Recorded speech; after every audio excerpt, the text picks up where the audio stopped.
सूर्य भगवान को जल कैसे चढ़ाना चाहिए? खाली पानी नहीं चढ़ाना चाहिए। जिसको पैसे की कमी हो रही है वो पानी को लाल करके चढ़ाए। लाल मतलब कुमकुम, हल्का सा उसमें चंदन या कुमकुम मिलाए और लाल पानी चढ़ाए। इससे धन धान्य की वृद्धि होती है, धन धान्य बढ़ता है। यदि पति पत्नी के रिश्तों में खटास है, कोई दिक्कत जा रही है, लड़ाई झगड़ा ज्यादा है, तो पानी को मीठा कर लेना चाहिए, गुड़ डालना चाहिए। गुड़ डालकर मीठा पानी सूर्य भगवान को चढ़ाने से रिश्तों में मिठास आती है, रिश्ते सुधरते हैं। तो सूर्य भगवान को मीठा पानी रिश्तों के लिए और लाल पानी धन धान्य के लिए। सादा पानी तो है, आप चढ़ा ही रहे। सादा पानी सादगी के लिए है। सादा जीवन, उच्च विचार चाहिए तो सादा पानी। कुछ धन धान्य में बढ़ोतरी चाहते हो तो लाल, रिश्तों को बढ़िया चाहते हो तो गुड़ मीठा पानी चढ़ाओ। सूर्याय नमः क्या बोलोगे? सूर्याय नमः क्या बोलोगे? सूर्याय नमः, आदित्याय नमः, भौमाय नमः, खगाय नमः, मित्राय नमः, भास्कराय नमः। गूगल में सूर्य भगवान के 12 नाम निकाल लेना, 12 नाम याद कर लेना। नहीं आए तो सूर्याय नमः को ही 12 बार बोलना। सूर्याय नमः, सूर्याय नमः, सूर्याय नमः, सूर्याय नमः, सूर्याय नमः। हे सूर्य भगवान हमें सद्बुद्धि दो। जल चढ़ाते समय जल के छींटे पांव में नहीं आने चाहिए। जल चढ़ाते समय जल के छींटे पांव में क्या करें फिर?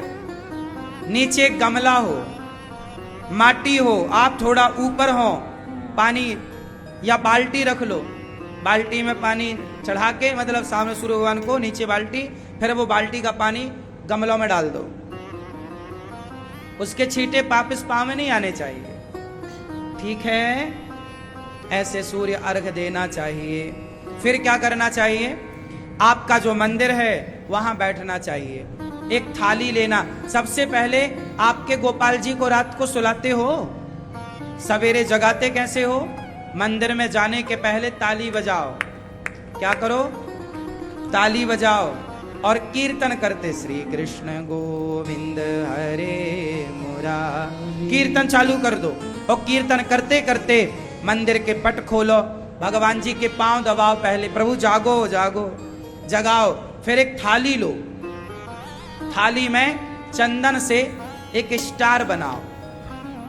क्या बनाओगे? एक स्टार बनाओ। कैसे?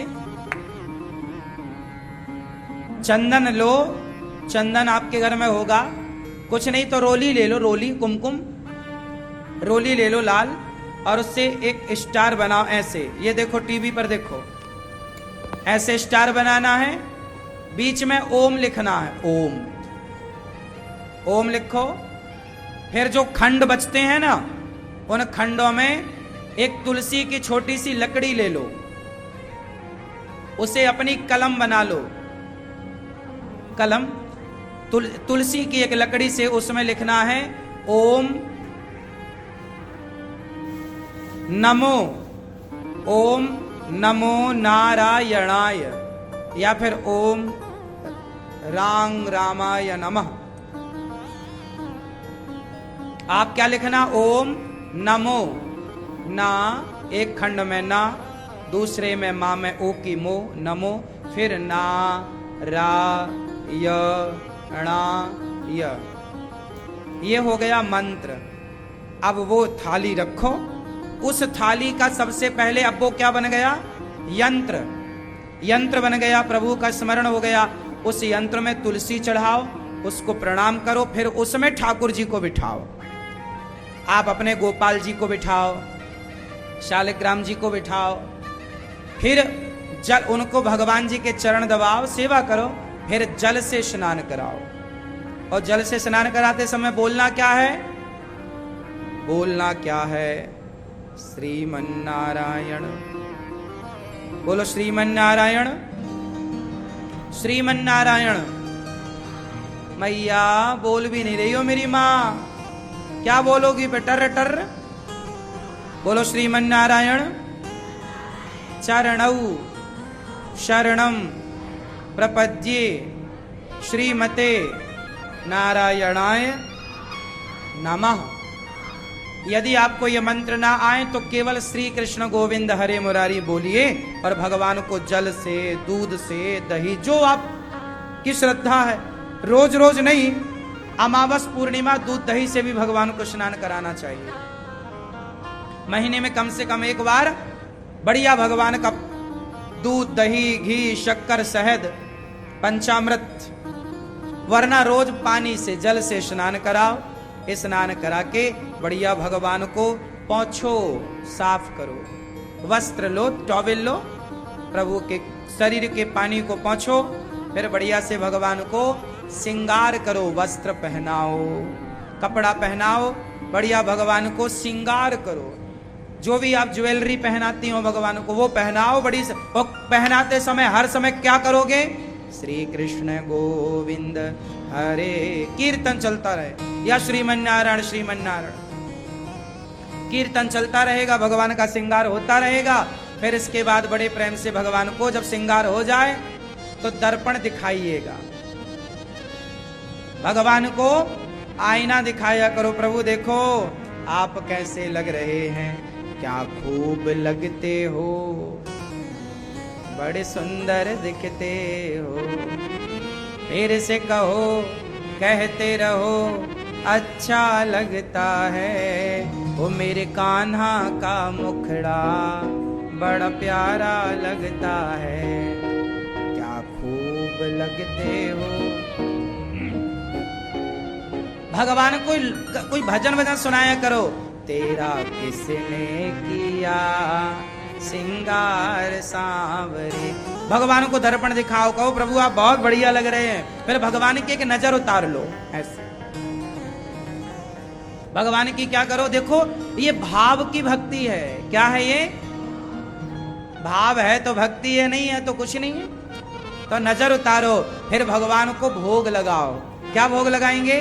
जो आप खाते हैं उसका, दाल, जो भी आप सवेरे नाश्ता में आप फल फूल का, दूध का, दही का, लस्सी का, वही भोग लगा सकते हैं, मिश्री का। फिर दोपहर को भोजन, अच्छा जब भोजन बनाते हो ना दोपहर को 12 बजे, 11 बजे, 1 बजे जो आप भोजन करते हैं तो भगवान को लगाते हैं कि ऐसे खा लेते हैं? तो एक थाली अलग से रखो। अच्छा, जिस थाली में भगवान को आप भोग लगाते हैं उस थाली का आप क्या करते हैं? उसी में आप भी खा लेते हैं क्या? नहीं, भगवान की थाली अलग हो। एक थाली में दाल, चावल, साग, सब्जी रखो, उसमें तुलसी डालो और भगवान जी के आगे रखो। वो भोग कैसे लगाना चाहिए? कैसे लगाते हैं आप भोग? बताओ, आप जो करती हो वो बताओ, बैठे बैठे। पहले खाती हो, हाँ, दाल, चावल, सब्जी, रोटी ले जाओ, मंदिर में रखो, घंटी बजाओ और भगवान से प्रार्थना करो, प्रभु प्रसाद पाओ। फिर क्या करो? आप खुद अपने हाथ से दाल, रोटी तोड़ो, दाल में लगाओ, प्रभु के सामने, हे प्रभु प्रसाद पाइए, ऐसे जैसे बच्चे को माँ खिलाती है। फिर चावल, दाल, सब्जी, चम्मच ले लो, निकाल के प्रभु को, हे प्रभु आप पाओ, हाथ से, चम्मच से, हे प्रभु पाओ। ऐसा भाव कि भगवान पा रहे हैं, खा रहे हैं। और फिर पूरी थाली उठाकर हाथ से भगवान को समर्पित करो, हे प्रभु आप ग्रहण कीजिए, हे श्याम सुंदर, हे श्री राधा रानी आप प्रसाद पाइए। और सबको भोग लगा के फिर भगवान को थोड़ा पानी पिला, आचमन कराओ, पानी पिलाओ।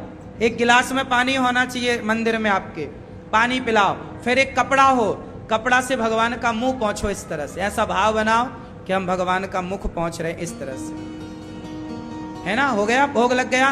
फिर वो थाली ले जाओ अपनी रसोई, दाल को दाल में मिला दो, चावल को चावल में मिला दो, रोटी को रोटी में मिला दो, पूरा भोजन बन गया प्रसाद। वो प्रसाद अपने बच्चों को खवाओ, वो अपने पति को बिना भोग लगे आप ना खाओ ना खिलाओ। जो बने पहले भगवान जी का, घर में आपके आम आया है तो आम भी पहले काट के भोग लगाओ। दोपहर को आया और अब आपने भोजन कर लिया, भोग लगा दिया, और तभी आपको आम आया, शाम को 4 बजे आप आम खा रहे हैं, तो आम काट के पहले 4 बजे भोग लगा दो, प्रभु आप पाओ पहले भगवान जी का। बस बात इतनी हो कि आप पवित्र हो। भोग लगाते समय क्या होना चाहिए? पवित्रता। कैसी पवित्रता?